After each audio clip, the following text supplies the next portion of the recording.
Welcome back, ladies and gentlemen, to another JVS movie review of our quarantine series. Again, I have it explained every movie, every time we do these reviews. So, the quarantine movie reviews are movies that normally we would not review. We would watch, but we would not review them because they come out so often, these type of films. But you're in a quarantine. At this time, we need entertainment. So, it is our job to attempt to find you all entertainment to watch, either with a family, with a significant other, or maybe by yourself, or in any situation humanly possible. Some of these movies you could check out, and maybe you'll like, maybe you don't, but hey, it's entertainment and it's out there for you to see. So, this one is called Darkness Falls, and no. Do not get it confused with the beautiful horror movie, and I say beautiful because I am a horror movie geek. The beautiful horror movie that was released in the early 2000s. I think it's with the Tooth Fairy, if I'm not mistaken, when that Darkness Falls. Nothing to do with this Darkness Falls. This Darkness Falls is a dramatic thriller, it feels like at times, but let's give you the quick synopsis and you be the judge of it for yourself. So, after his wife's suicide, Detective Jeff Anderson becomes convinced that she was murdered. Obsessed with his investigation, he finds out that his wife was a victim of a team of father and son serial killers he sets out to stop them. So, what you expect? This is a thriller. So for people who remember old school thrillers, this is one of those. And it stars Shawn Ashmore. So, Mr. Ashmore, if you're like me, I love the show The Rookie. Shawn Ashmore plays the lawyer and boyfriend of one of the detectives on the show. But if you are a little older, Shawn Ashmore played Iceman in the X-Men series for Fox early on in his career. So we also get him, and we get Gary Cole. Now, most people who know Gary Cole, you know him from the funny stuff. Horrible Bosses is like the first film that pops up in my head about Gary Cole. This is not funny. He is not funny in this movie. This movie is very blunt and to the point. Now, at the beginning of the film, we see what is a murder, and it's set up to look like a suicide. So we kind of get at the beginning of the film that Detective Anderson, I think so. Yep, Detective Anderson's wife actually didn't commit suicide. You know that in the first 3 minutes of the movie. That's the opening scene. She did not commit suicide. She was actually murdered by this team. But everything else after that is him attempting to put pieces together in a very C-movie type of way where everything just drops into his head. It's like, oh, that makes sense. Ha ha, great. That makes sense. Haha, great. Like, it just falls into his lap way too easily. The killings actually don't make much sense in this film. Gary Cole and his son, it looks like they're killing people based off of something that happened with the son's mother, but then it's not known if Gary Cole killed his son's mother.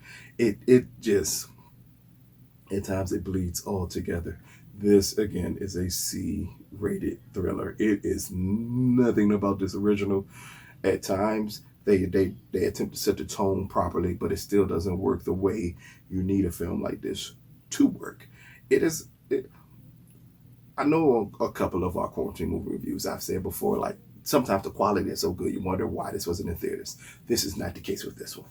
Like, if I was to give it a quality comparison, if you all remember the thriller, I think it's from '05, starring Sylvester Stallone, called I See You. And people were amazed that this went straight to video instead of going into theaters. And then you saw it and you said, that's why it went to video. That's how it feels with this movie. It's not really violent. It's cerebral in a way, but not smart enough for you to pull off, for you to love the film. So it kind of throws you off a lot there. It kind of works at peaks and valleys, but not at its best ever. And I can't say it's because of the performances. Gary Cole is pretty good in this. Shawn Ashmore is pretty good in this. Even the rest of the supporting cast is pretty good in it, but they clearly have limited script to work with here, including how we get to the big finale in this film is the most preposterous thing humanly possible. It makes absolutely no sense. And this is a movie you have to get lost in. You have to lose yourself in it and not think of the bigger picture of this is not making any sense. If you're a fan of thrillers, if you're a fan of cops attempting to figure out things, maybe you'll give this film a pass. If not, you may look at this as like Murder by Numbers with Sandra Bullock, how it made absolutely no sense, but you kind of gave it a pass because it was Sandra Bullock.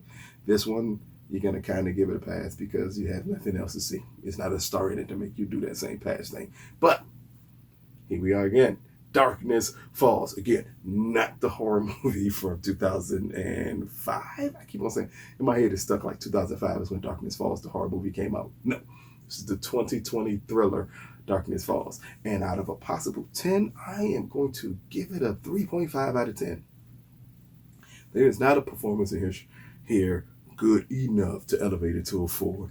The script is so bad, and the last 20 minutes are the most preposterous I've ever seen in a movie. Ever. None of it makes sense.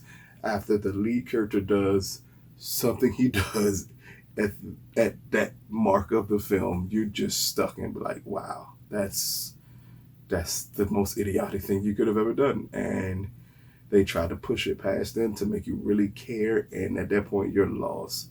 You're like, oh man, you kind of ruined it. It could have went one way, and they took a sharp left when they should have just taken a nice right into a good movie, and a sharp left into a really, really bad one. But maybe you'll like it. Again, if you like thrillers, adult thrillers, maybe this is for you. If you don't, possibly skip it. But this has been another JVS Quarantine Movie Review.